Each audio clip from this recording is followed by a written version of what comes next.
Palavra da Verdade, com Hernandes Dias Lopes. Abra sua Bíblia comigo, por favor. João 17. Tendo Jesus falado estas coisas, levantou os olhos ao céu e disse: Pai, é chegada a hora.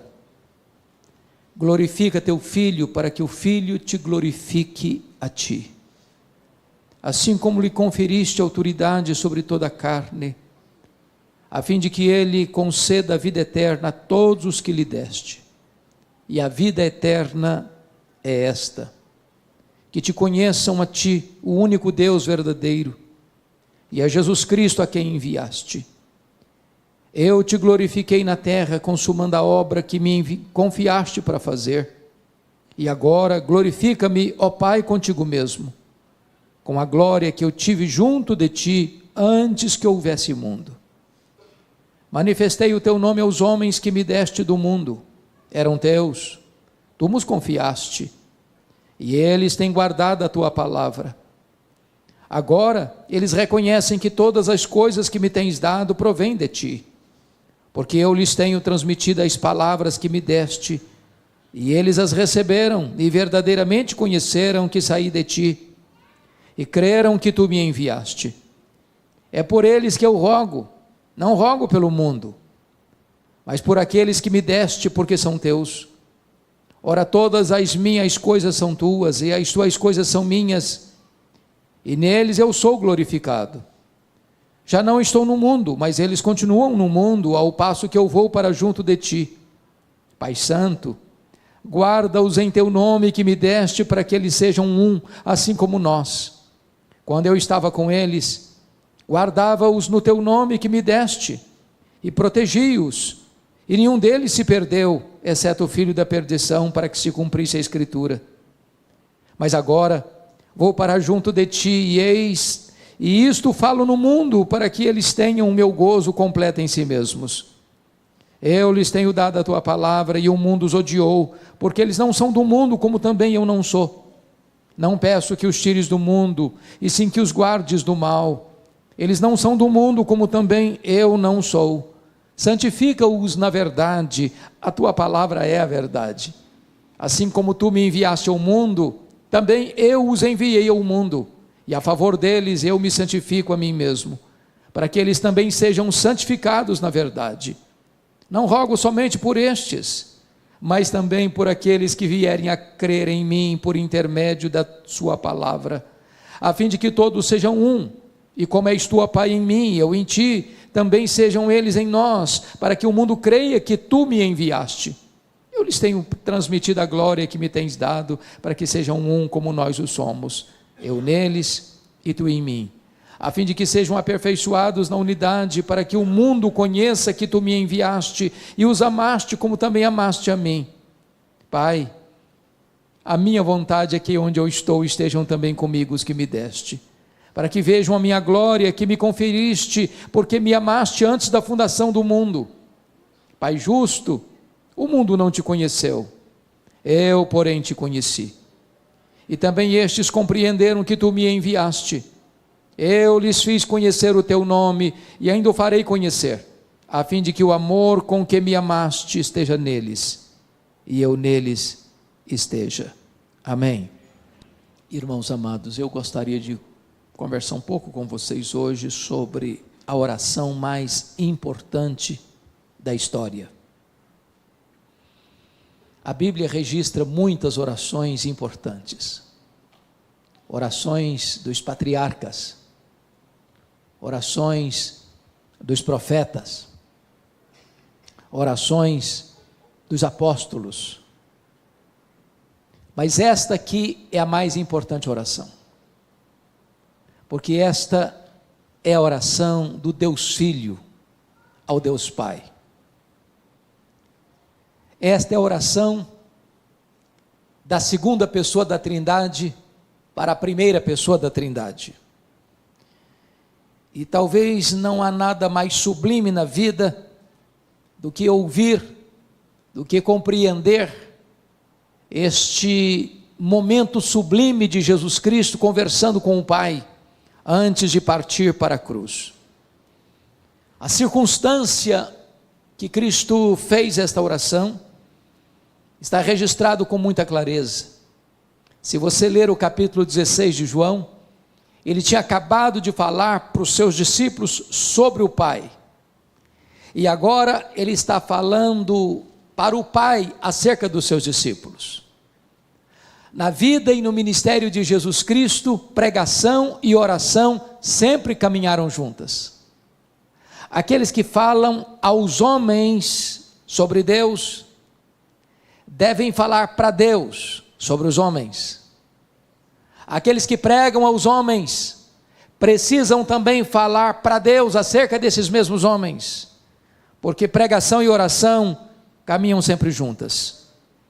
Se você percebeu, Jesus nesta oração divide-a em 3 aspectos bem distintos. Nos versos 1 a 5, ele ora por si mesmo. Nos versos 6 a 19, ele ora pelos seus discípulos imediatos, aqueles que estão com ele no cenáculo.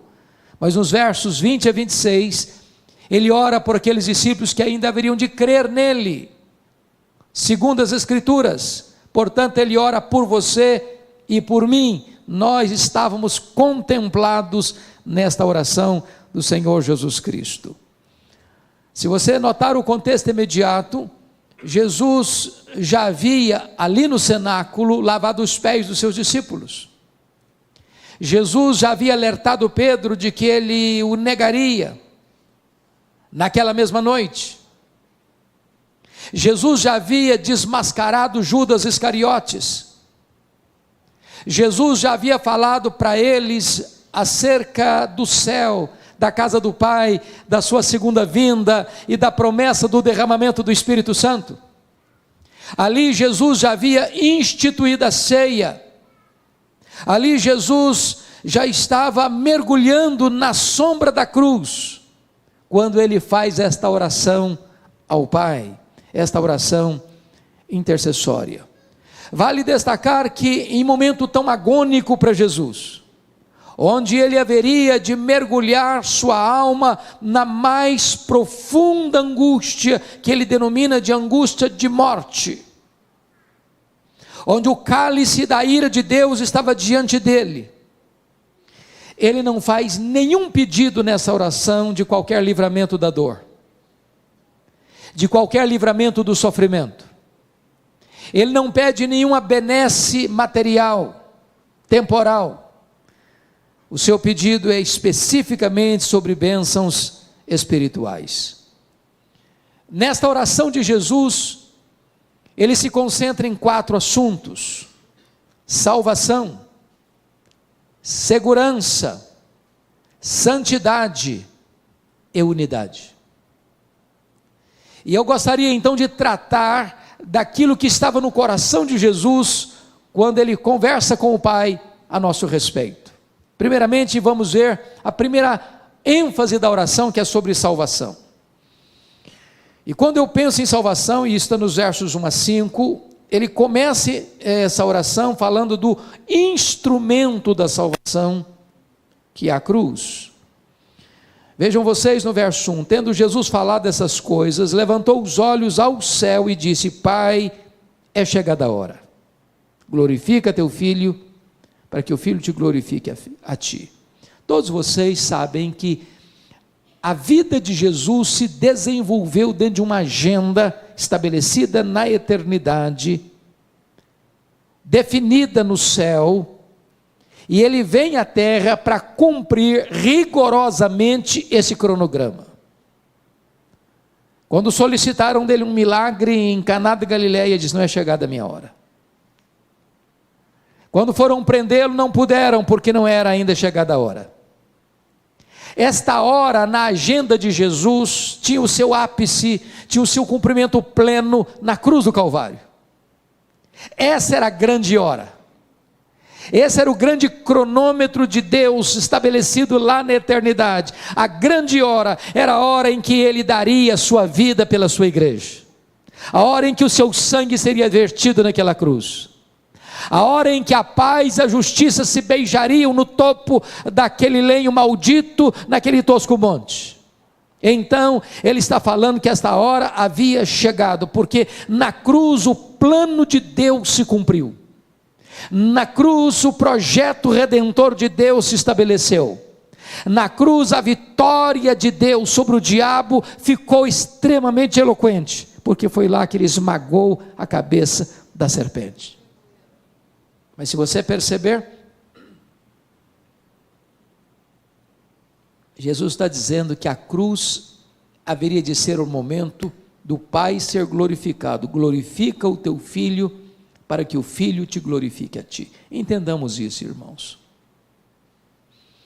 Jesus glorificou o Pai de muitas formas, pela sua obediência, pelos seus ensinos, pelos seus portentosos milagres, mas em nenhum lugar, em nenhum palco, o Pai foi mais glorificado no Filho, do que quando o Filho estava vertendo o seu sangue naquela cruz. Aquela cruz foi o cenário mais eloquente do amor de Deus.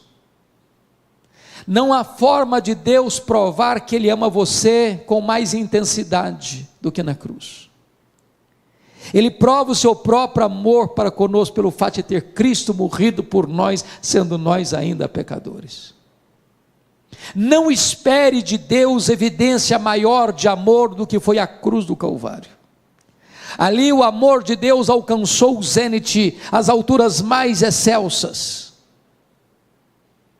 Mas também a cruz não foi apenas o palco do amor de Deus, a cruz foi o palco máximo da justiça de Deus.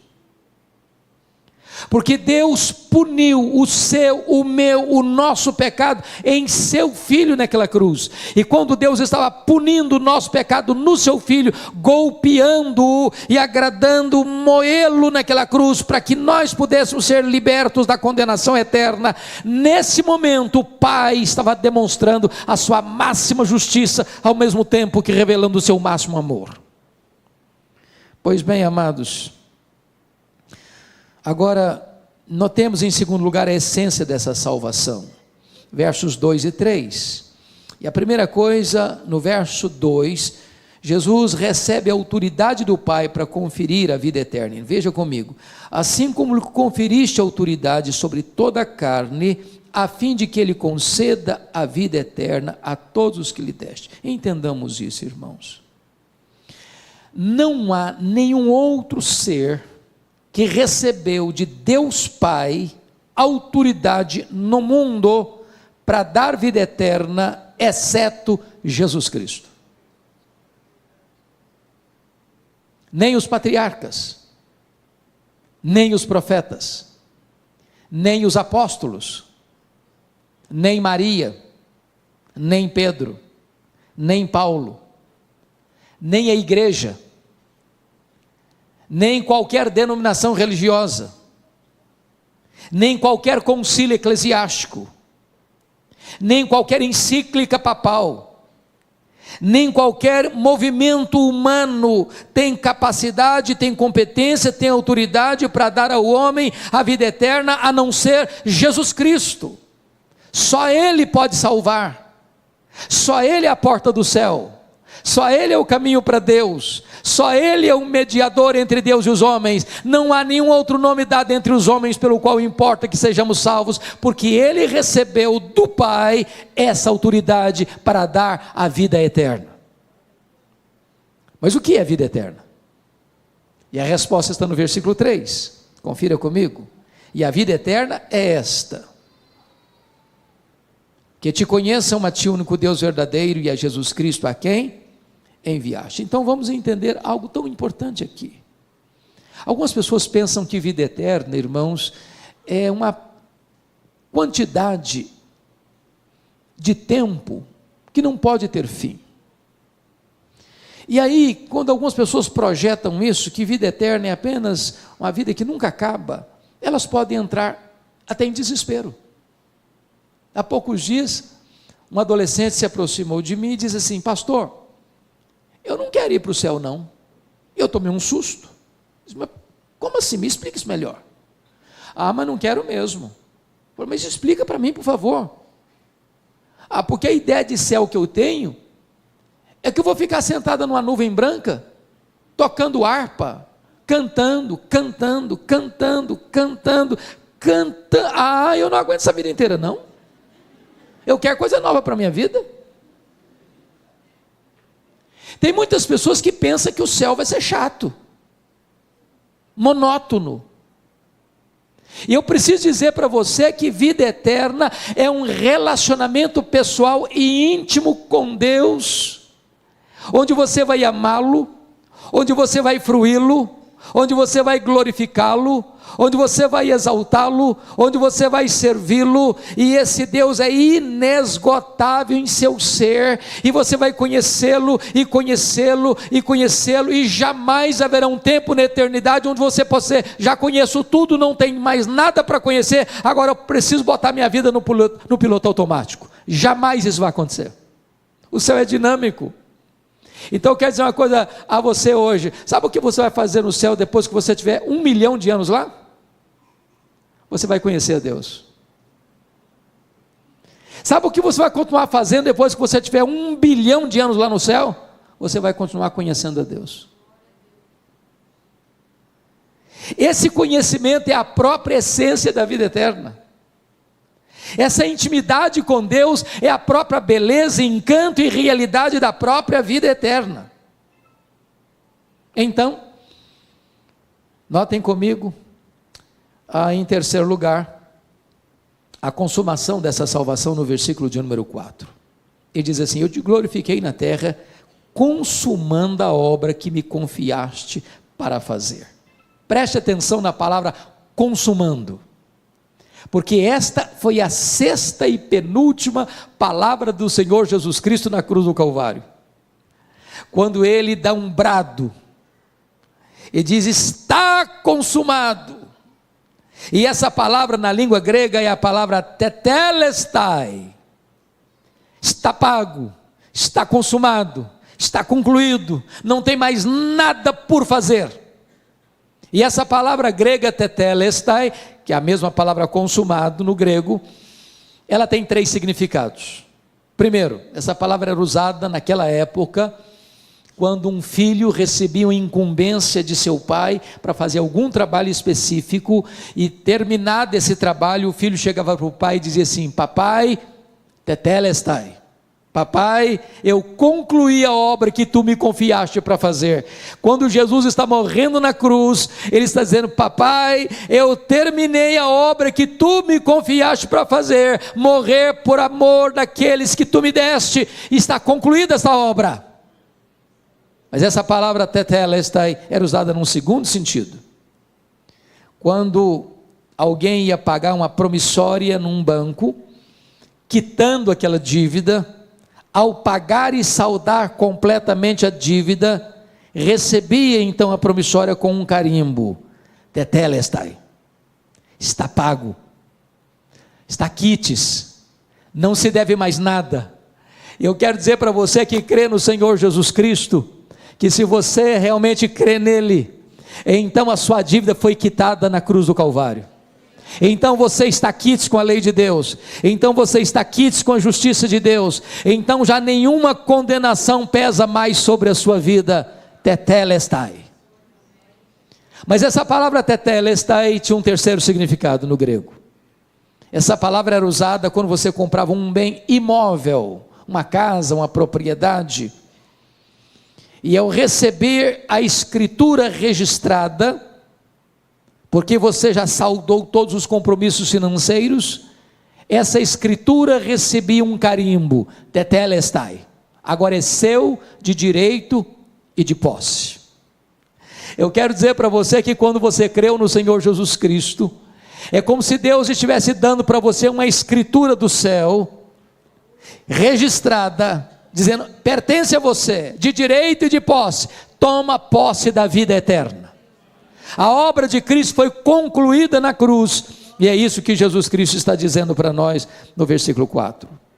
Mas notem comigo o versículo 5, que trata da recompensa da salvação. E agora glorifica-me, ó Pai, contigo mesmo, com a glória que eu tive junto de ti, antes que houvesse o mundo. Prestem atenção, irmãos.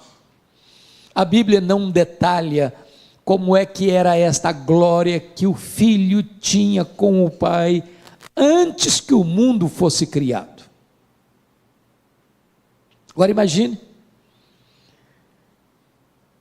que Deus criou todas as coisas e o centro do céu é Jesus. Os anjos adoram a Jesus, eles servem a Jesus.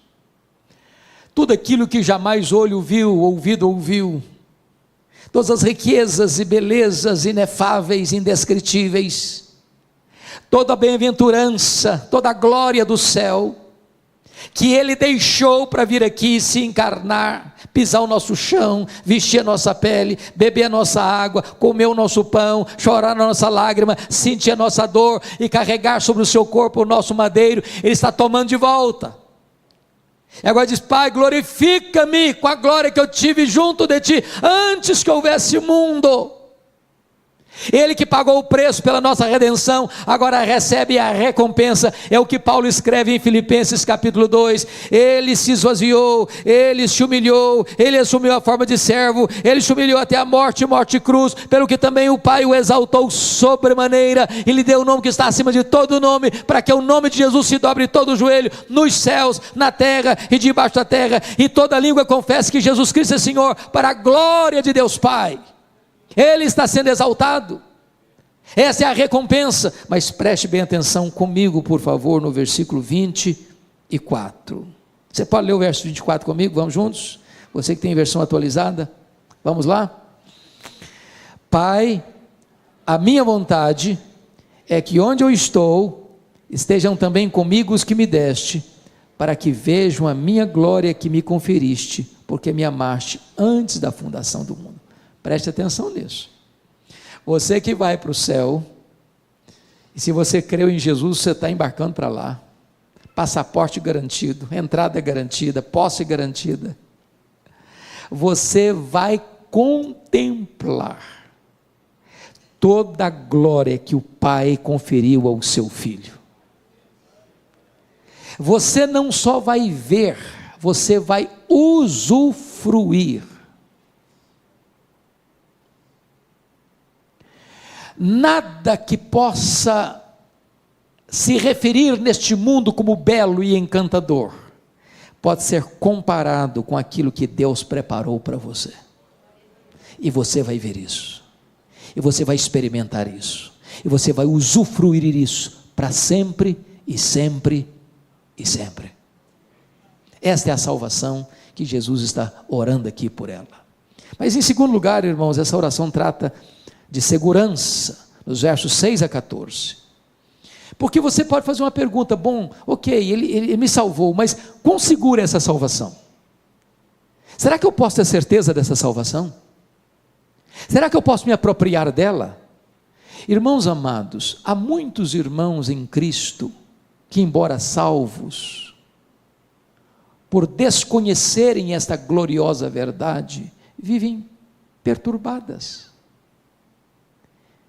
porque acham que elas podem perder essa salvação, e aí elas pensam: estou salvo de manhã, estou perdido de noite, estou indo para o céu de manhã, meu pai, estou indo para o inferno de noite, sou filho de Deus hoje, amanhã eu já não mais sou filho de Deus.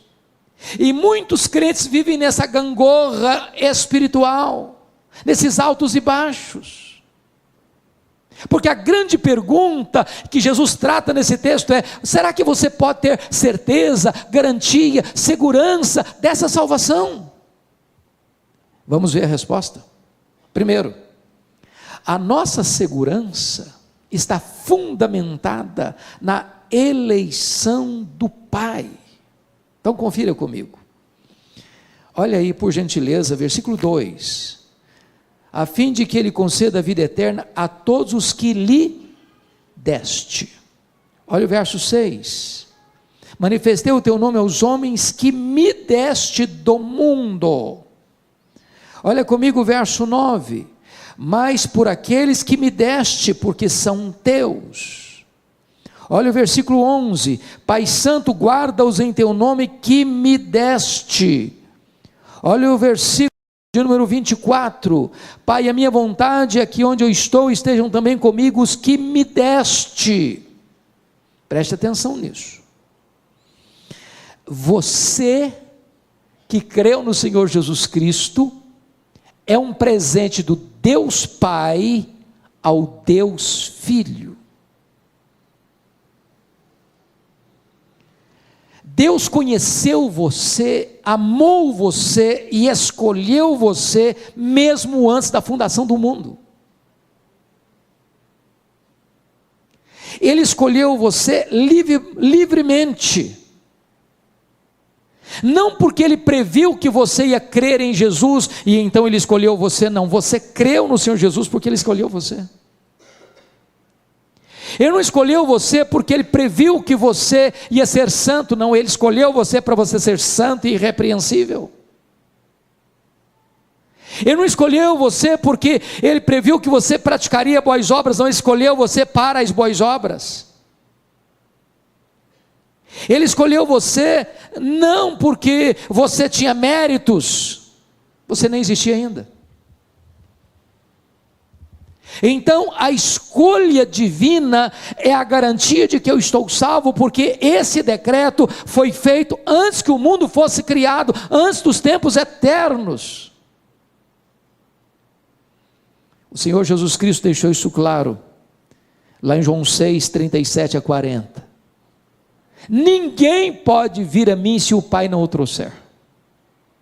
Todo aquele que meu Pai me dá, esse virá a mim. E o que vem a mim de maneira nenhuma eu o lançarei fora. Paulo diz: aos que Deus predestinou, a esses Deus também chamou, aos que Deus chamou, a esses Deus também justificou, e aos que Deus justificou, a esses Deus também glorificou. Então entenda uma coisa, amado, não fomos nós que escolhemos a Deus, foi Ele que nos escolheu. Não fomos nós quem passamos a amar a Deus primeiro, Ele nos amou primeiro. O nosso amor por Deus é o refluxo do fluxo do amor de Deus por nós. Aliás, nós não poderíamos jamais escolher a Deus, nós estávamos mortos nos nossos delitos e pecados, mas Ele nos amou, Ele nos escolheu e Ele nos deu de presente para o seu Filho, e o seu Filho verteu o seu sangue para nos resgatar da morte e do inferno. Você pode ter segurança. Segundo lugar, como é que você pode ter certeza dessa salvação? Segurança dessa salvação? Primeiro, por causa da eleição divina. Segundo, por causa do cuidado de Cristo. Olha comigo o verso 12. Quando eu estava com eles, guardava-os no teu nome que me deste, e protegi-os, e nenhum deles se perdeu, exceto o filho da perdição, para que se cumprisse a Escritura. Então preste atenção nisso. O Pai deu você ao Filho. O Filho promete uma coisa: eu guardei todos, nenhum se perdeu. Jesus não vai permitir que nenhum daqueles que o Pai deu a Ele, por quem Ele morreu, se perca. Foi Ele quem prometeu isso. Ele diz assim: as minhas ovelhas ouvem a minha voz. Eu conheço as minhas ovelhas, elas me ouvem e me seguem. Eu dou a elas a vida eterna, e ninguém as arrebatará das minhas mãos. Lá nas décadas de 70, 80, nós cantamos uma música assim: segura na mão de Deus e vai. Tem um problema teológico aí, porque se eu segurar na mão de Deus, eu sou tão fraquinho, que eu tenho o risco de largar a mão e cair. Sabe o que a Bíblia diz? Não sou eu que seguro na mão dele, é Ele que segura na minha mão. Ele segura na minha mão. E quando Ele segura na minha mão, não tem como eu cair. Dos braços de Jesus ninguém arranca você. Você tem uma segurança eterna. A sua segurança não está fundamentada em quem você é e no que você faz. A sua segurança está fundamentada em quem Ele é e no que Ele fez por você. Ele é quem guarda você. É por isso que Paulo diz: nem a morte, nem a vida, nem anjos, nem principados, nem poderes, nem altura, nem profundidade, nem qualquer outra criatura poderá nos separar do amor de Deus que está em Cristo Jesus, nosso Senhor. Temos plena segurança e plena garantia. Mas em terceiro lugar, a sua salvação pode ter segurança sim, você não precisa ficar com medo. Meu Deus, será que eu estou salvo? Será que eu posso me perder? Será que eu vou me desviar e ir para o inferno? Se você creu em Jesus, você está salvo, seguro, por uma terceira razão. A nossa segurança está baseada na intercessão de Cristo. Veja comigo, por favor, versículo 9. É por eles que eu rogo, não rogo pelo mundo, mas por aqueles que me deste, porque são teus. Olha o verso 11: Pai Santo, guarda-os em teu nome que me deste, para que eles sejam um, assim como nós. Agora olha comigo o verso 15: Não peço que os tires do mundo, e sim que os guardes do mal. Agora olha o verso 20: Não rogo somente por estes, mas também por aqueles que vierem a crer em mim, por intermédio da sua palavra. Vamos entender aqui algo glorioso, irmãos. Sua salvação está segura porque o Pai o escolheu. Sua salvação está segura porque o Cristo o guarda. E terceira, sua salvação está garantida porque Jesus Cristo é o seu intercessor. Quando ele termina o seu ministério aqui no mundo e volta para o céu, ele lá no céu está exercendo o ministério de sumo sacerdote. Quando você grita por socorro, ele vem ao seu encontro e cerca você com o seu cuidado. Quando o inimigo acusa você diante do tribunal de Deus, ele se levanta como advogado justo, e não há a mínima chance do inimigo condenar você ou culpar você, porque está escrito assim: quem tentará acusação contra os eleitos de Deus? É Deus quem o justifica. Quem os condenará? É Cristo Jesus quem morreu, ou antes quem ressuscitou, o qual está à destra de Deus e também intercede por nós. Vamos entender isso. Quem tentará acusação contra os eleitos de Deus? É Deus quem justifica. Bom, é uma linguagem jurídica. Você e eu estamos acompanhando muito de perto toda a situação de problemas jurídicos no Brasil, mormente depois da Lava Jato, e você vê uma pessoa às vezes que é condenada na primeira instância, mas é absolvida na segunda instância, ou ela é inocentada na primeira instância e se apela para a segunda, e a pessoa é condenada na segunda instância, ou na terceira instância, até a quarta instância. Quando Paulo diz assim: quem tentará acusação contra os eleitos de Deus? É Deus que o justifica. Está dizendo o seguinte: a sua justificação aconteceu no Supremo Tribunal Federal do céu. Não há instância superior para se apelar, para mudar esse julgamento. O seu julgamento, no sentido de que você está quites com a lei de Deus e com a justiça de Deus, não pesa a condenação sobre você, foi feita na última instância do tribunal celestial, no supremo pretório divino. Não há chance de você ser condenado, porque Deus, o supremo juiz, declarou você já sem culpa, e por uma base legal, um outro alguém morreu no seu lugar, pagou a sua dívida, levou sobre si o seu pecado e recebeu no seu corpo a punição que você devia receber. Se Jesus recebeu a punição por você, você está quis com a lei de Deus, quis com a justiça de Deus, não pesa mais condenação sobre a sua vida. Sua salvação está assegurada. Mas veja você, que Jesus agora está intercedendo também por situações da nossa jornada aqui. E por que ele intercede? Confira comigo o versículo 15. Não peço que os tires do mundo, e sim que os guardes do mal. A palavra mal aqui deveria ser melhor traduzida maligno. O que Jesus está dizendo é o seguinte: Pai, eu não peço que tu tires os meus do mundo, porque essa ideia que prevaleceu na Idade Média, de que esse mundo está muito contaminado, então eu não posso ser santo vivendo aqui, vou para um mosteiro, vou me isolar. O grande problema é que quando uma pessoa se isola do mundo, ela leva o seu problema junto com ela, porque o problema não está fora, o problema está no coração.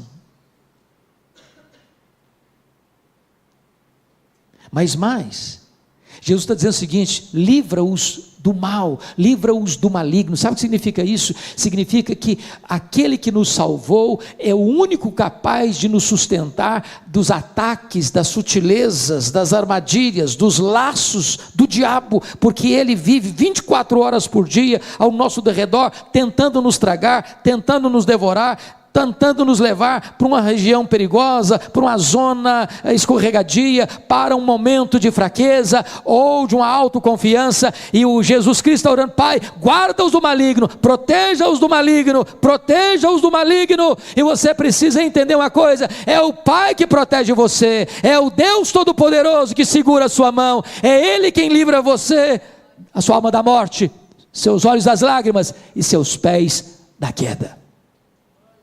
Mas mais uma coisa, irmãos, agora vamos ver comigo o terceiro ponto dessa mensagem, que é santidade. Bom, então vamos entender o raciocínio. Está falando de salvação, e a salvação é segura, e você pode ter segurança dela.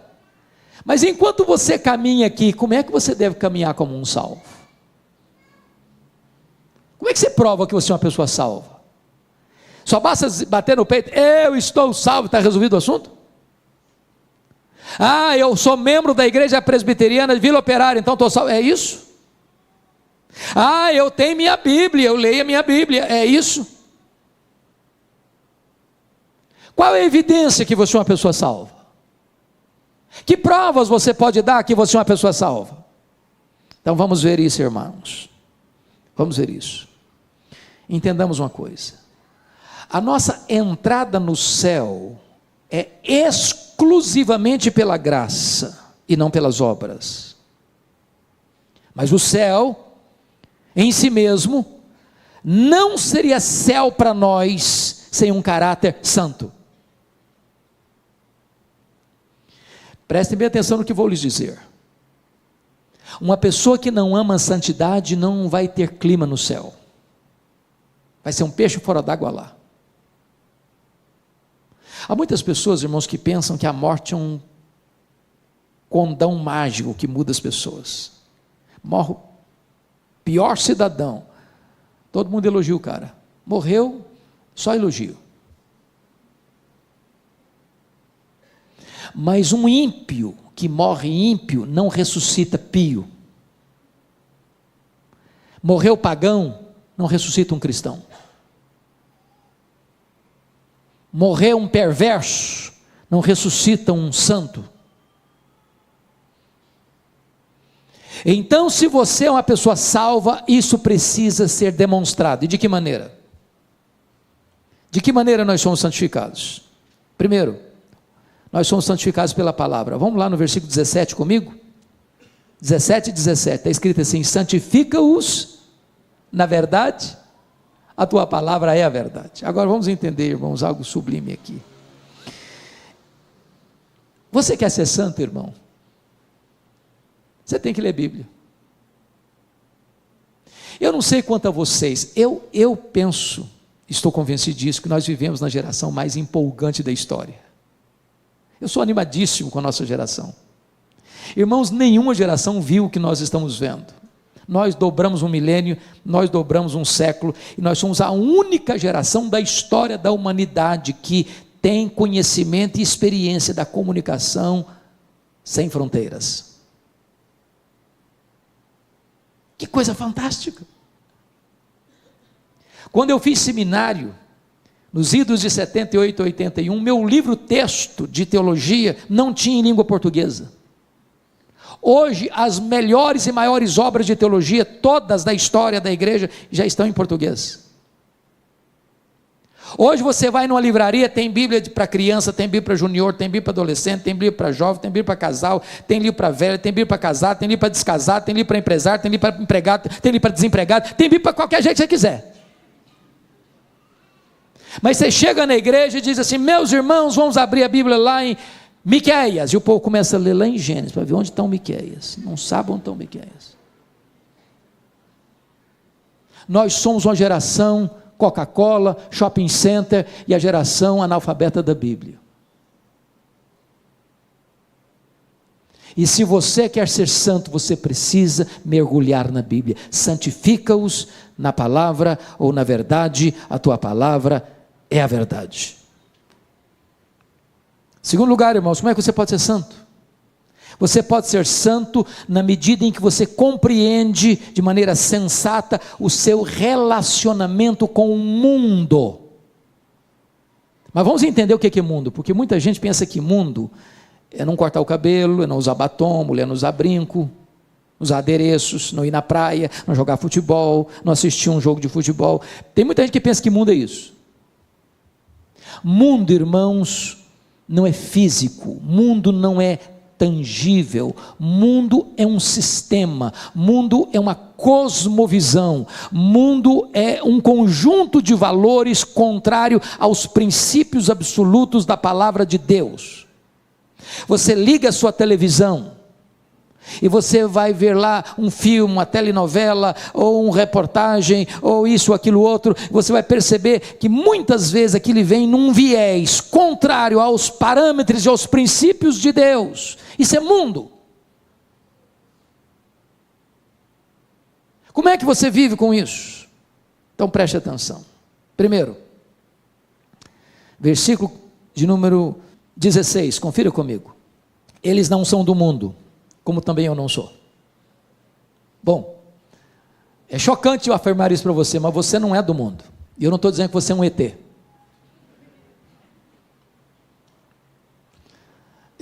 Deixa eu brincar um pouco para descontrair. Eu fui criado na região rural, na minha infância e começo de adolescência.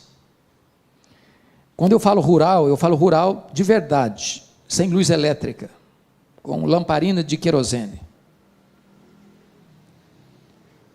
Até os meus 14 anos, eu tinha muito medo de defunto, de gente morta, de gente viva, nenhum medo. Meu pai era um exímio contador de histórias, mas a maioria delas macabras. Defunto que levantou do caixão, e vocês não imaginam o desespero que era fazer uma viagem sozinho de noite. Virava uma folha de bananeira, você achava que era um defunto que estava vivendo no caixão. Era um troço horrível. Eu morava do lado de um cemitério, minha família mora até hoje. Agora imagine comigo, eu saindo sozinho de casa, ao retornar ter que passar em frente ao cemitério, era um desespero. E um determinado dia, à noite muito escura, eu voltando, coração acelerado de medo, quando eu olho uma senhora caminhando, e eu me aproximei, apertei o passo, falei, pelo menos vou ter companhia para passar em frente. Eu chego em frente, a mulher começa a bater papo, ela fala, meu filho, quando eu era deste mundo, falei, pronto, eu estou falando de um fantasma, um desespero total. É claro que Jesus não está dizendo que você é um fantasma. Você não é desse mundo, significa o seguinte, você está aqui, mas os valores que regem a sua vida são outros valores. Os princípios que governam sua vida, seu casamento, sua família, seus negócios, seus lucros, seus gastos, seu lazer, sua mente, seu coração, suas emoções, suas palavras, suas reações, são outros princípios. Você não é deste mundo. Segundo, olha comigo o versículo 14. Eu lhes tenho dado a tua palavra e o mundo os odiou. Preste atenção nisso. O mundo odiou ontem, o mundo odeia hoje e o mundo vai odiar amanhã. A igreja e o mundo nunca vão ser bons parceiros. Eu não estou falando que você não vai ser bom parceiro do seu vizinho, dos seus amigos. Eu estou falando que entre você e esse sistema de valores vai existir um conflito permanente. E se a igreja não está sendo perseguida pelo mundo, não é porque o mundo amansou, é porque a igreja se acovardou. Perguntaram para Francisco Leonardo, eminente professor do Seminário do Norte, reverendo Francisco, se a igreja for mais perseguida, ela será mais fiel? Ele respondeu, não. Se a igreja for mais fiel, ela será mais perseguida. A amizade do mundo é pior do que a espada do mundo. Terceiro, olha comigo, o versículo de número 11, estamos no mundo, mas nós somos guardados do mundo. Versos 11 a 15, ele está exatamente tratando dessa questão de você estar no mundo, mas ser guardado do mundo, estar no mundo, mas ser protegido do mundo, de você conseguir ligar a sua televisão e assistir um jornal, mas não permitir que aqueles valores subliminares, ou que estão por trás dos bastidores, mexam com o seu coração, determine a sua mente. Você está hoje em qualquer frente da vida, seja no comércio, seja na indústria, seja no campo, seja na academia, seja onde for, você está lidando com esses valores, mas você está permanecendo firme pelos valores do céu, pelo diapasão do céu. Você é guardado do mundo. Mas notem mais, agora confira comigo o versículo 18, esse 18 é magnífico. Você pode ler o 18 comigo? Vamos juntos? Assim como tu me enviaste ao mundo, também eu os enviei ao mundo. Então preste atenção que tem uma missão e tem uma estratégia. A missão é, Jesus nos envia de volta ao mundo. Mas qual a estratégia? Assim como o Pai me enviou ao mundo, eu também vos envio. Então preste atenção. Você é crente? Ok. Você não pode viver num gueto. Você não pode viver separado, isolado. Você precisa ter amigos. Você precisa se relacionar com pessoas. Você não pode se fechar dentro de 4 paredes. É lá fora que você vai viver a sua vida cristã, convivendo com as pessoas, relacionando-se com as pessoas, influenciando pessoas. Você é o sal da terra, você é a luz do mundo, você é um luzeiro a brilhar.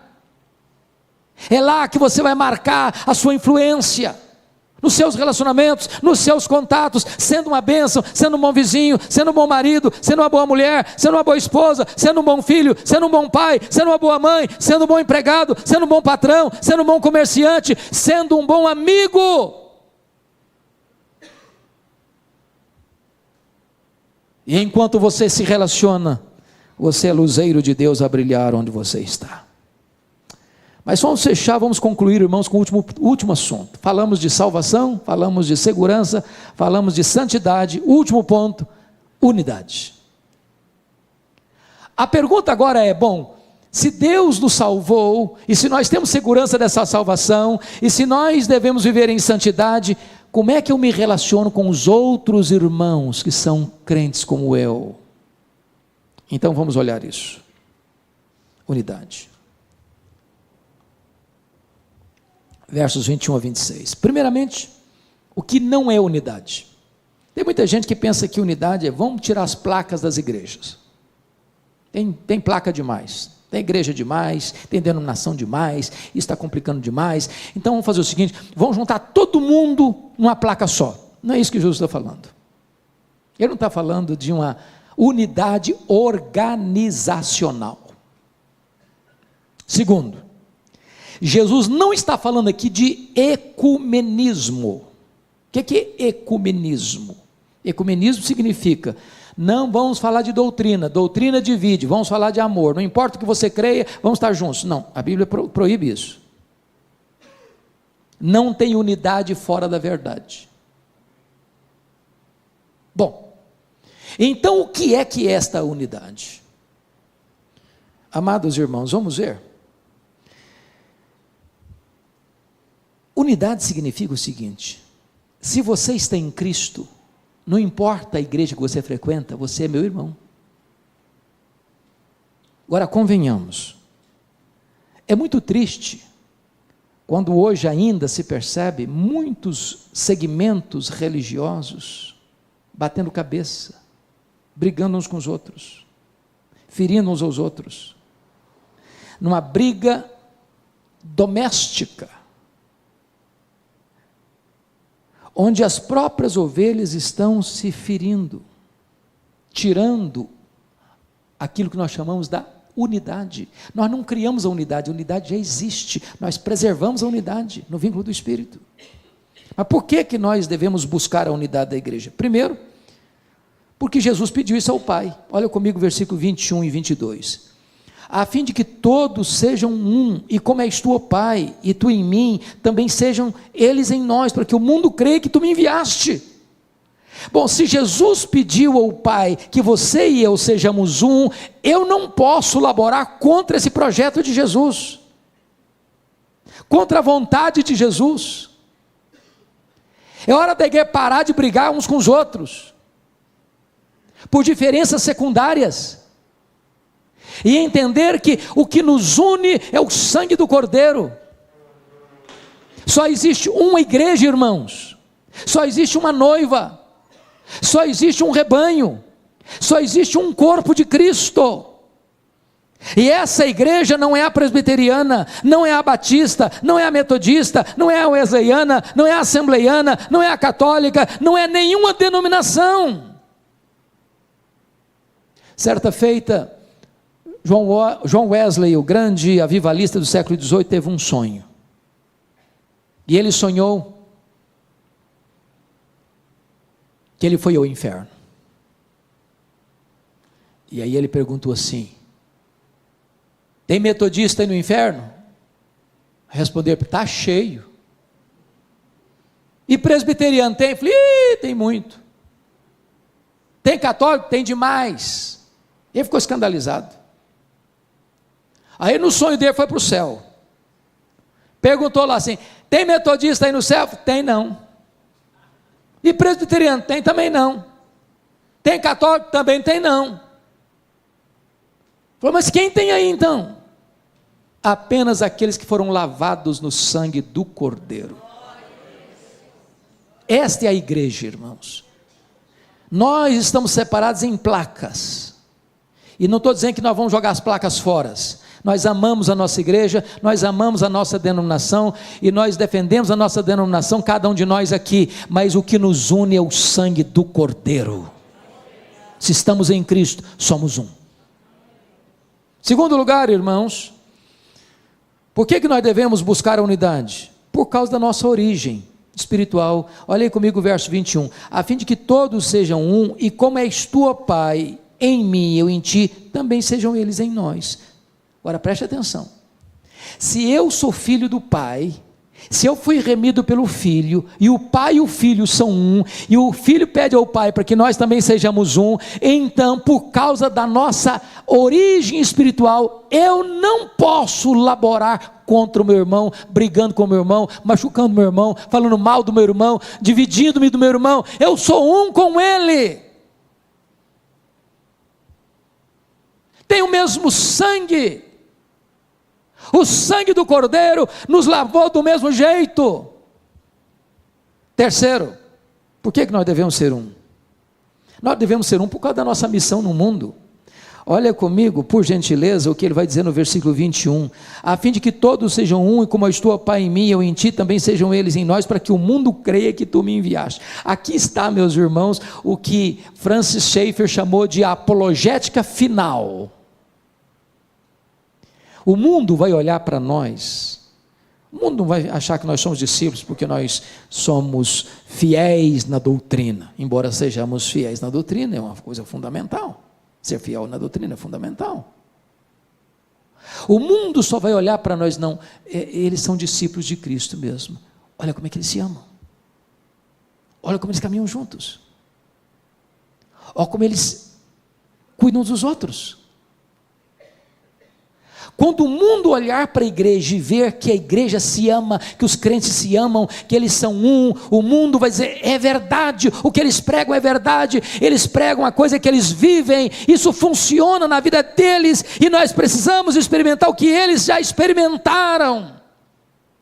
Não tem melhor plataforma evangelística da igreja do que viver o evangelho, e viver o que Jesus rogou ao Pai para que nós vivêssemos, para que nós fôssemos um. Agora preste atenção, eu preciso ilustrar isso para você entender. Eu acho que a melhor ilustração que eu já encontrei para essa unidade, eu encontrei em Juan Carlos Ortiz, pastor argentino, no seu livro Como Fazer Discípulos, Ser e Fazer Discípulos. E eu me dirijo talvez aqui a alguns agricultores, porque vocês vivem, para mim, e eu conheço boa parte do Brasil, a maior parte do Brasil, eu não conheço nenhuma região agrícola mais bonita do que a região de vocês. Então ele ilustrou da seguinte maneira: pense, você está arrancando um pé de batatas inglesas, esses tubérculos, apreciados no mundo inteiro. Você arranca um pé de batatas, você tem várias batatas no mesmo pé. Mas tem umas maiores, outras menores, umas mais lisas, outras mais ásperas. Elas estão perto, mas elas não são uma unidade. Aí o agricultor bota 30 quilos de batatas num saco, e elas estão comprimidas, umas apertadas nas outras, umas maiores, outras menores, umas mais lisas, outras mais ásperas, mas elas não são unidade. E aí o agricultor envia um caminhão de batatas à Ceasa, e aí tem um montão de sacos de batatas, elas estão muito juntas, mas não são unidade. Aí o homem da mercearia ou do pequeno supermercado vai lá na Ceasa e compra lá uma porção delas e bota numa banca, elas estão juntas, mas não são unidade. Aí a dona Maria vai ao supermercado, escolhe as melhores, um saco, do saco ela pega 2 quilos de batatas, e elas são levadas para casa numa sacola e botadas numa gaveta dentro da geladeira, mas elas não são unidade. Umas maiores, outras menores, umas mais lisas, outras mais ásperas. Aí se pega essas batatas, e casca essas batatas, e corta essas batatas, e bota na água, e elas são cozinhadas, e a dona Maria vai lá e faz um purê de batatas. Agora não tem uma maior, não tem uma menor, não tem uma mais lisa, não tem uma mais áspera. Agora nenhuma pode olhar para ela, eu sou mais bonita que você, eu sou melhor que você, eu sou mais importante que você. Agora elas são um purê. Agora elas são uma unidade. É isso que nós devemos ser. E eu termino dizendo o seguinte: sabe por que nós devemos ser um? Porque esse vai ser o nosso destino eterno, verso 24, pois a minha vontade é que onde eu estou estejam também comigo os que me deste. Então, pare de brigar com o seu irmão, sabe por quê?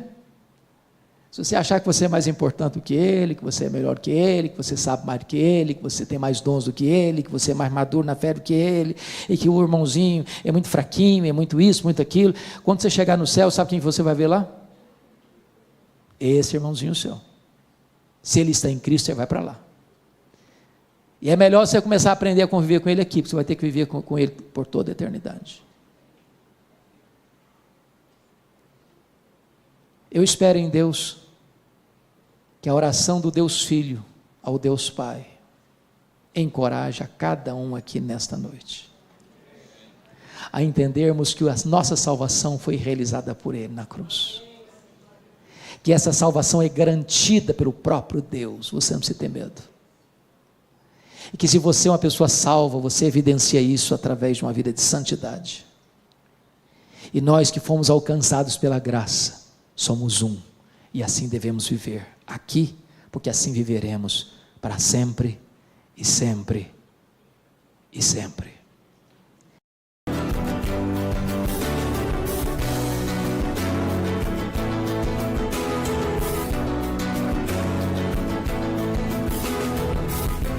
Palavra da Verdade, com Hernandes Dias Lopes.